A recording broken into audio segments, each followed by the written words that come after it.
¿Cómo están, amigas, amigos de Juan Leca Presenta? Nosotros contentos una vez más de ser su compañía y traer invitados de diversas naciones. Y en esta oportunidad, nuestra invitada es la pianista española Laura Granero. Ya la ven ustedes ahí en pantalla. ¿Cómo estás, Laura? Bienvenida. Hola, muy bien, muchas gracias. Gracias por la invitación. Las gracias a ti y por estar con nosotros en el programa. Ella es pianista, fuerte pianista, clavecinista, investigadora española que reside pues en Suiza, especializada en el repertorio de la segunda mitad del siglo XVIII, XIX y gusta mucho de la música del siglo XIX porque ha realizado además conferencias y mucho más. Y estará compartiéndonos un poco, porque ella es bastante joven y todo lo que la involucra en cuanto a la ejecución de este instrumento, pues el piano, que acompaña a muchos temas, tanto clásicos como contemporáneos. Laura, ¿cómo estás? Bienvenida al programa. Cuéntanos un poquito cómo arranca todo esto en ti, el que el piano sea pues tu compañero y desde cuándo, desde pequeñita, cómo nace todo esto. Cuéntanos, adelante. Muchas gracias. Pues sí, fue de pequeña. La historia se repite mucho. Mi madre estudió piano. ¿Ya? Ya empezó bastante tarde, bueno, bastante tarde, lo que hoy en día se considera relativamente tarde, con 16 años. Y entonces decidió, en vez de hacer una carrera de pianista, dedicarse a la teoría musical. Pero su instrumento, digamos que ella tocaba para preparar sus clases, para sí misma, aunque no diera conciertos, era el piano. Entonces yo desde pequeña siempre vi el piano en casa y siempre supe que era lo que quería hacer. Y le dije, mamá, yo quiero ir al conservatorio, quiero estudiar piano y demás. Y de ahí arrancó todo, entonces la odisea de lo que sería el tocar el piano. ¿Y por qué te gusta básicamente más lo del siglo XVIII, XIX? ¿Qué lo ves enriquecedor, que tanto te apasiona? Bueno, digamos, todo ha sido un poco gradual, ¿no? Ujú, Porque claro, yo he empezado en realidad un poco como cualquier pianista, tocando todo tipo de todo, repertorio, así es, bueno, de pianista de formación clásica, es decir, así es. eh, tocando desde el barroco hasta música del siglo XX. Pero en un momento dado fue más el interés, sobre todo por los propios instrumentos de estas épocas, lo que empezó a llamarme la atención. De repertorio, digamos, me gustaba distintos compositores, no necesariamente de una cierta época, aunque siempre el siglo XIX, digamos, que ha tenido un Claro, lugar especial en mi corazón, ¿no? así Y es. fue un poco, pues eso, cuando a través un poco de estos instrumentos que redescubrí un poco la forma de tocar de estos pianistas, estos virtuosos, y fue ahí que me conecté incluso más con este repertorio. Así que vino relativamente tarde, vino ya hacia los 22, 23, cuando me fui a estudiar a Suiza. Ujú, interesante. Y ahí en el conservatorio, allá en España, ¿qué presentaciones tuviste al culminar tus estudios? ¿Qué fue lo que manejaste primero ahí en España para antes de dar tu paso a Suiza? Um, Pues en realidad mi carrera empezó relativamente tarde, sobre todo empezó estando ya más, de hecho en Suiza. Ah, ya, No fue tanto como los típicos niños prodigios que están los padres detrás como para ya, moverles y demás. O sea, pues eso, sí que había tenido algunos conciertos en el Auditorio Nacional de Madrid, claro. en algunas salas y había participado en algunos concursos. Eh, pero fue casi un momento para mí, el tiempo en España, más de estudio personal, de hacer mucha música de cámara. Ah, correcto. Y fue una vez que me fui para Suiza que a los pocos años de estudiar allí, de algún modo mi carrera empezó a lanzarse y empecé a hacer muchos más conciertos. Así que yo Claro, considero casi que empezó allí, aunque ya hubiera tocado en salas importantes en España cuando estaba allí. claro. Entonces en España, en Madrid, fue básicamente un tanto de formación como también de presentación, pero en Suiza ya fue la continuación de la formación y a su vez también las presentaciones que se vinieron dando, ¿no? El lugar que tocaras la música de cámara, festivales importantes en los que ya has participado. ¿Puedes citar algunos de los que estuviste acá? Tengo que estuviste en el Festival de Royamont, el Festival de Mozart, en Holanda, en Lisboa. Has estado en varios países de Europa, por como están muy cerca todos, has estado por ahí. Cuéntanos algunos en particular, anécdotas, algo que te acuerdes, Laura. Bueno, así una anécdota tal vez un poco divertida es Sí. que precisamente cuando fui a Lisboa Ya. a tocar en uno de los palacios nacionales, en el Palacio de Queluz, Ujú.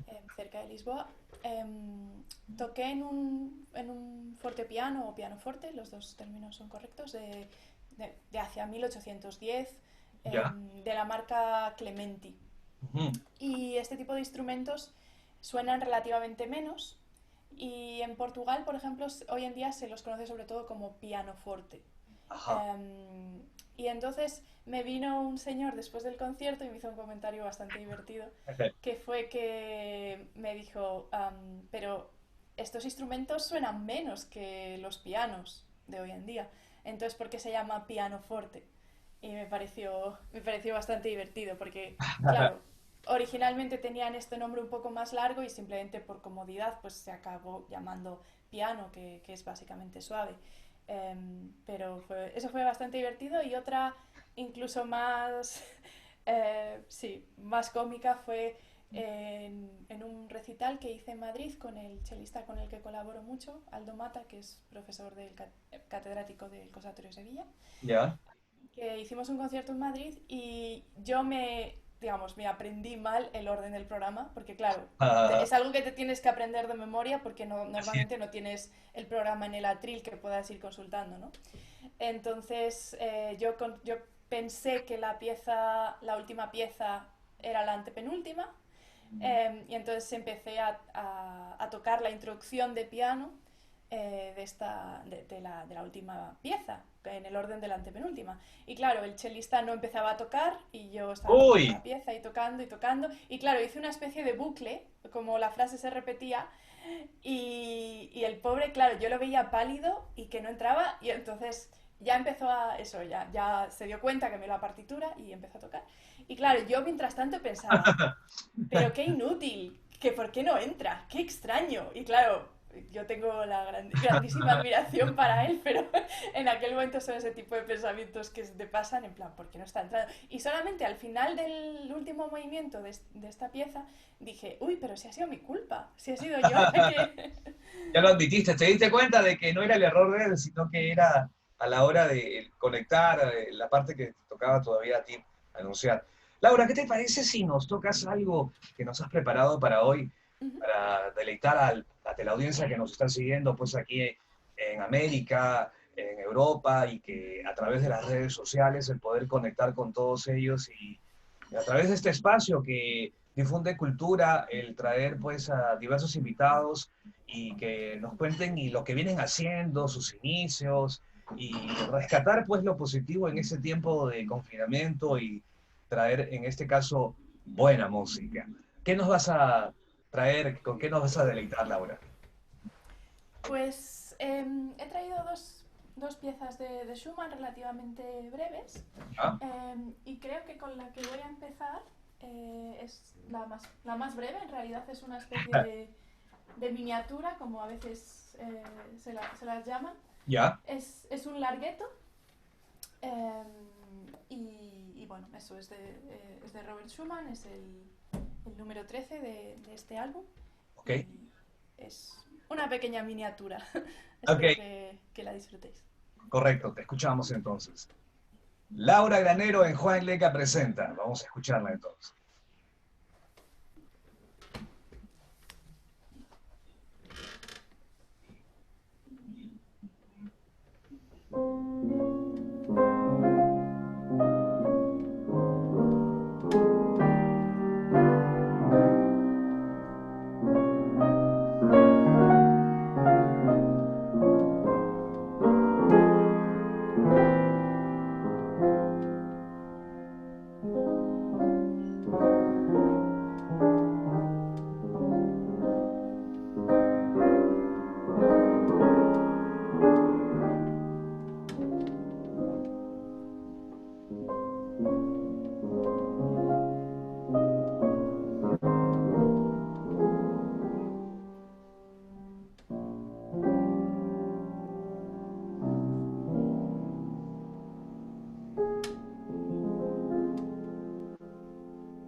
Muy bien.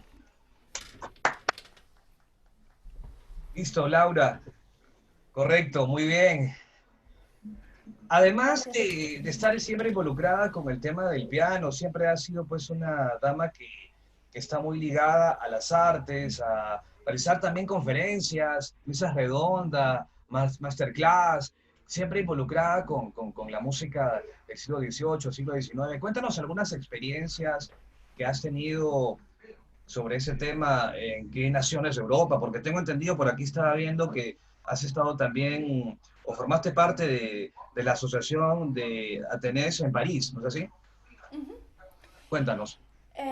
Sí, digamos bueno, desde hace ya unos años, no sé exactamente cuándo, pero en general, am, no me ha- nunca me ha gustado mucho la imagen del pianista clásico que está siempre encerrado en su casa estudiando 10 horas al día y no hace otra cosa en su vida. Entonces, para mí era muy importante el también pasar tiempo leyendo, Claro. investigando un poco sobre el contexto en el cual se compuso la música. Y eso en los últimos años pues ha empezado a convertirse en una investigación un poco más seria. Ahora estoy empezando estudios de doctorado en la Universidad de las Artes Escénicas y Música de Viena. Ujú. Y efectivamente esto me ha llevado a distintos países. Al sitio más lejano ha sido a Australia, que Australia, fue... al otro lado, Sí, mira, imagínate. sí que fue algo que me hizo mucha ilusión porque eso, que te llamen del otro lado del mundo para contar qué cosas estás descubriendo, pues es siempre un gusto. Y luego, pues un poco las actividades con la asociación La Nube Laten. Um, digamos, creo que has comentado ya que en mi currículum aparecía el festival de la Fundación Guillemot en Francia. Así es. Em, me dieron como una especie de premio de Ah, ya. laureada, Ujú. una especie, no es realmente una beca, es más bien que digamos que la fundación se compromete a apoyarte en tu carrera, a que Claro. puedas ir a hacer residencias, a hacer conciertos. Entonces, desde 2014 a, creo que si no me equivoco, 2019, estuve yendo allí de forma regular para todo tipo de actividades. Y luego está, bueno, el programa de teclado de esta fundación se cerró tristemente y se continuó con esta asociación, con la Nouvelle Athènes, que retomó un poco las actividades ya no tanto en región parisina, como dicen ellos, o sea, en provincia, Claro. sino en la propia ciudad. Y bueno, sí, a través de ellos pues he hecho algunas masterclasses, algunas conferencias. Y también un poco la asociación se tuvo que reinventar, como muchas instituciones, Claro, en por estos el tema tiempos. del... Y esto fue lo que ha hecho que, bueno, en realidad ha brindado muchas cosas positivas porque se han organizado muchas mesas redondas.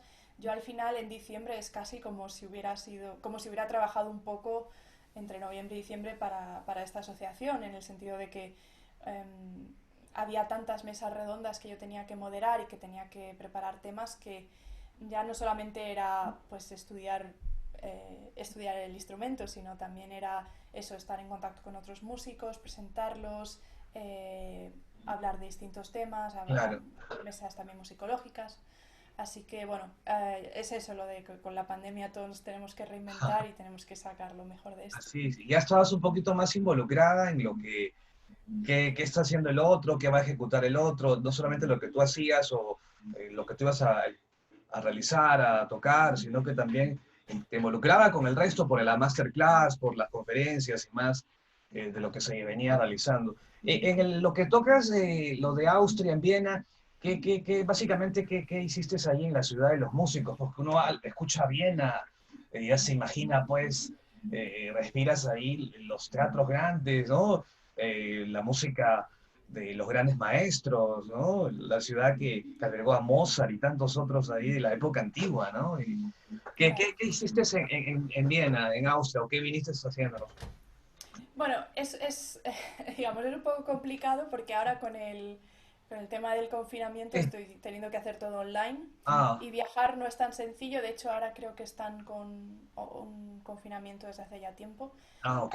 Así que todas las clases han pasado a ser online. Yo por otras actividades he estado sí en Viena y en Austria y ha sido siempre muy fascinante, pero todavía como que no he podido, o sea, hice una pequeña visita en septiembre Ya.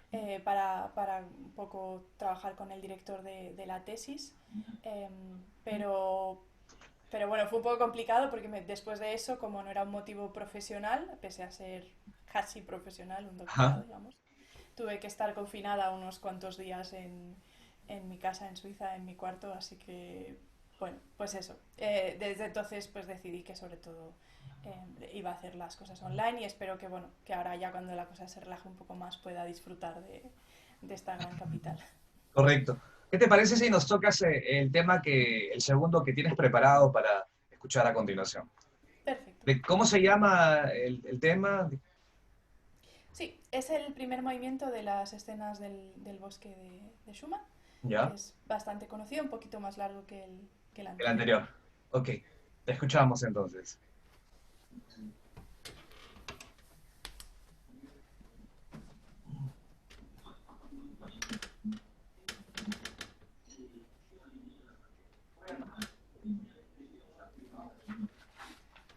Música de Schumann a esta hora con nuestra invitada Laura Granero, aquí en Juan Leca Presenta.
Correcto.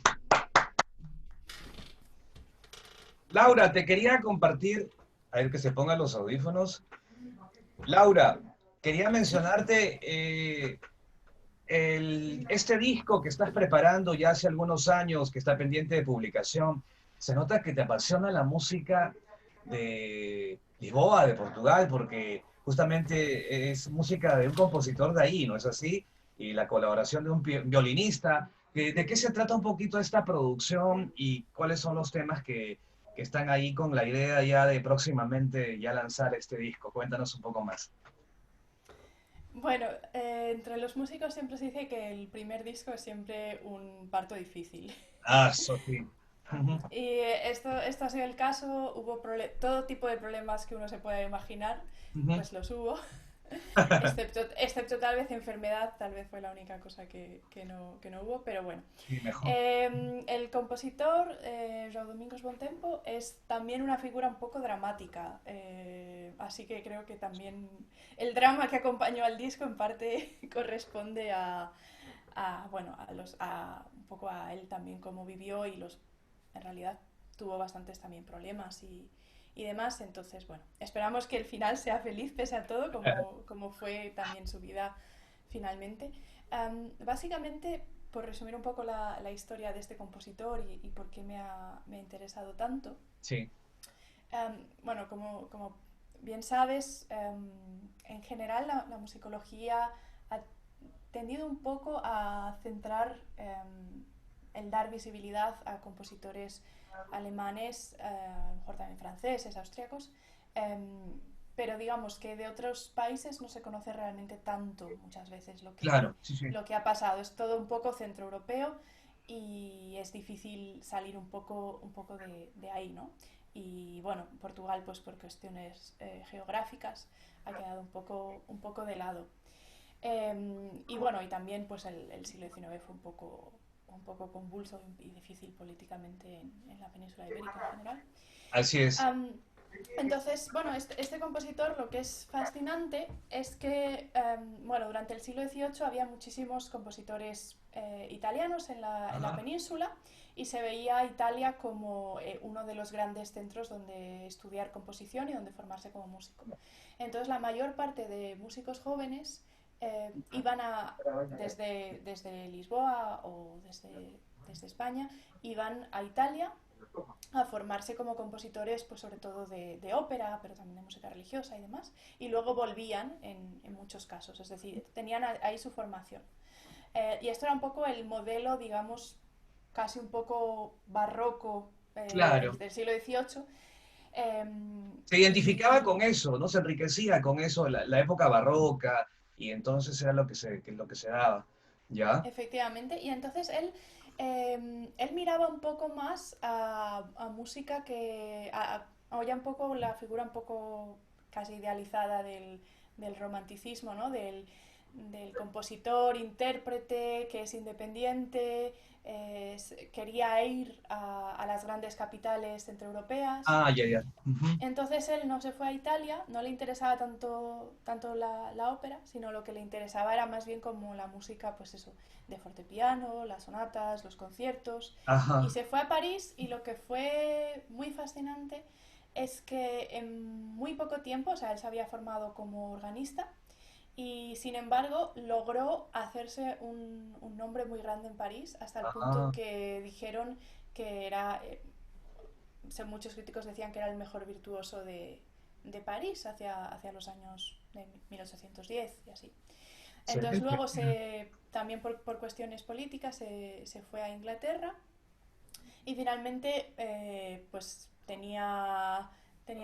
echaba mucho de menos su casa, su familia, su madre y decidió volver a Lisboa e intentar traer un poco de lo que había aprendido en Europa y ¿Ya? traerlo a Lisboa. Y entonces, pues, por ejemplo, fundó el conservatorio, fundó una sociedad de conciertos, es decir, hizo muchísimo trabajo pionero hasta cierto punto, Ujú. ya trayendo otras estéticas, Claro. intentó programar muchísimo pues Haydn, Beethoven y demás. Lo que pasa es que el público hasta cierto punto era entre comillas conservador en el sentido de que ellos estaban acostumbrados a lo que les gustaba, que era repertorio italiano y bueno, pues le costó bastante y también por cuestiones políticas porque se consideraba que esta sociedad de conciertos pues podía ser una especie como de sociedad política en el fondo y no de Sí, sí, conciertos, sí. pues acabó perseguido y se tuvo que esconder en la embajada rusa durante creo que unos 5 años, una cosa así.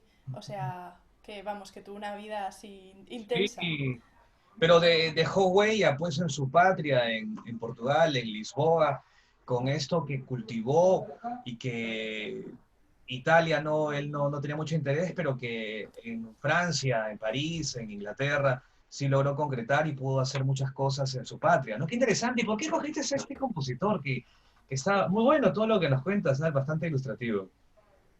Bueno, en general, por el... también es una de las cuestiones en las que a lo mejor me diferencio un poco de algunos colegas. Sí. Como he dicho, normalmente suele haber como una especie de obras que se suele, o de compositores que se tocan siempre. Entonces yo quería realmente investigar y traer algunos nombres del pasado que se desconocen. Entonces para mí era Ah, también importante eso, yo aparte de ser española, pero me mm, siento también muy como ibérica, siento que eso. Portugal son los primos hermanos. Entonces descubrí por casualidad un músico portugués que me habló de este compositor, porque pese a todo es bastante conocido en Portugal. No se le toma con mucha seriedad, es decir, se toma a este compositor con un poco de... como eso, como un compositor. Bueno, fundó el Conservatorio de Lisboa, pero Claro. no es interesante lo que compuso. Ajá. Entonces yo consideré que el hecho de grabarlo y grabarlo además con un instrumento, eso, en el Palacio de Queluz, con un instrumento muy parecido a los que él pudo tocar y demás, pues podía ser realmente contar Interesante. cosas nuevas sobre esta música que pudieran atraer al público a descubrir repertorios no conocidos, ¿no? Porque, pues, también, por ejemplo, sabemos que en el caso de las, pues eso, de mujeres compositoras, se está haciendo evidentemente una labor poco a poco, ¿no? Para Ujú. visibilizar estas obras menos conocidas de compositoras. Pero también hay muchísimos compositores hombres que han caído totalmente en el olvido eh, por cuestiones a veces subjetivas, como puede ser una cuestión geográfica. Correcto. Perfecto, Laura. Todo esto que nos has hecho mención y tu trabajo no solamente como pianista, sino también como que también está a la par como descubriendo, dando a conocer a través de estas presentaciones que realizas en cuanto a ilustrar a la gente, pues, a través de tus mensajes, a través de llevarnos al otro lado de otros compositores que no fueron muy conocidos o muy comerciales, ¿no? En Europa, como el caso de este compositor de Portugal, y traer pues su música, enriquecer y llevar, pues, ilustrar a la gente, de repente tú como española o alguien algún portugués y que no, que desconoce un poco más del trabajo de él y solamente lo ven como el que fundó el conservatorio y nada más, como bien dices tú, y nada, ahí queda, pero saber un poquito más qué temas fue, qué hizo, qué no hizo y abarcar un poco más el tema. Qué bueno el trabajo que tú realizas con tus masterclass, las mesas redondas, las conferencias y todo esto que te involucra en ese trabajo que tú realizas como el trabajo sobre todo del forte piano, ¿no? Que es básicamente lo que tú manejas. ¿Qué proyectos, qué cosas se vienen para este año, el próximo, además de que se concretice ya más adelante tu disco? Bueno, es siempre un poco difícil qué va a pasar o qué no, porque aparte de el hecho de las cancelaciones en sí, que Sí. suponen en muchos casos, pues eso, una pérdida, pues eso, tanto económica como de posibilidades y de motivación, ¿no? Ujú. Es también a veces un poco la gran pena o la incertidumbre, ¿no? De que no sabes si vas a poder realizar un concierto porque no sabes si de un día para otro van a cambiar las normas Sí. en el país. Y eso da, la verdad es que es una situación bastante triste para la cultura y yo creo que este ha sido un momento en el que hemos visto dónde están nuestros puntos débiles como sociedades, ¿no? En el sentido de que precisamente pues eso, ha quedado claro que la cultura está demasiado desprotegida en todos sitios. Y bueno, como próximos proyectos, pero que no sé si se podrán realizar o no, están con grandes interrogaciones. Tengo dos conciertos en Madrid, el 29 y el 30 de enero. Ya queda poquito, a ver si La se otra puede. semana. Sí, sí, claro. Pero bueno, como digo, es bastante difícil saber porque están confinando ahora también un poco Sí. perimetralmente barrios, entonces qué cantidad de público se puede traer o qué cantidad no se puede traer. Pues será uno con este chelista que mencioné antes y ojalá me aprenda ahora bien el orden del programa, pero va a ser fácil porque son solo dos piezas que vamos a tocar sonatas de Beethoven. ¿Ya? Eso es el día 30 en Espacio Ronda.